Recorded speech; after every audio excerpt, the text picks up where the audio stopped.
মুক্তির মিছিল, সময়ের দাবি। সুশীলন বরাবরই পরিবেশ সংরক্ষণ এবং উপকূলীয় অঞ্চলের বাস্তুতন্ত্র রক্ষায় নিবেদিত।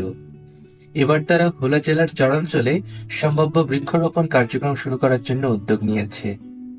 ডেপুটি চিফ এক্সিকিউটিভ জনাব নাসিরউদ্দিন ফারুকের নেতৃত্বে 9 সদস্যের একটি টিম চরফ্যাশনের মুজিবনগর ইউনিয়নে পৌঁছে।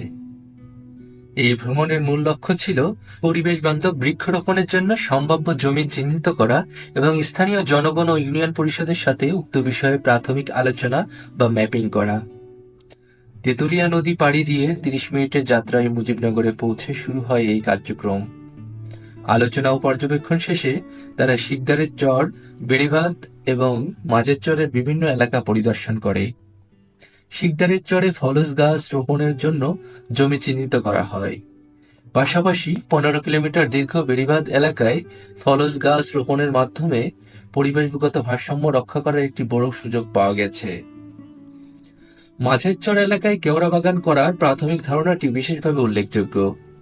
এই ধরনের বনায়ন মাটি ক্ষয় রোধ এবং প্রাকৃতিক দুর্যোগ প্রতিরোধে দীর্ঘমেয়াদে সহায়তা করবে। প্রাথমিক পর্যবেক্ষণে প্রায় 1000 হেক্টর জমি চিহ্নিত করা হয়েছে, যা বনায়নের আওতায় আনা সম্ভব। সুশীলনের উদ্যোগে পরিবেশ রক্ষা এবং উপকূলীয় অঞ্চলের টেকসই উন্নয়নে নতুন সম্ভাবনার দ্বার উন্মোচিত হচ্ছে। পরিদর্শনে স্থানীয় জনগণ এবং ইউনিয়ন পরিষদের সাথে কথা বলে জানা গেছে, বেশিরভাগ জমি পানি উন্নয়ন বোর্ডের আওতাধীন।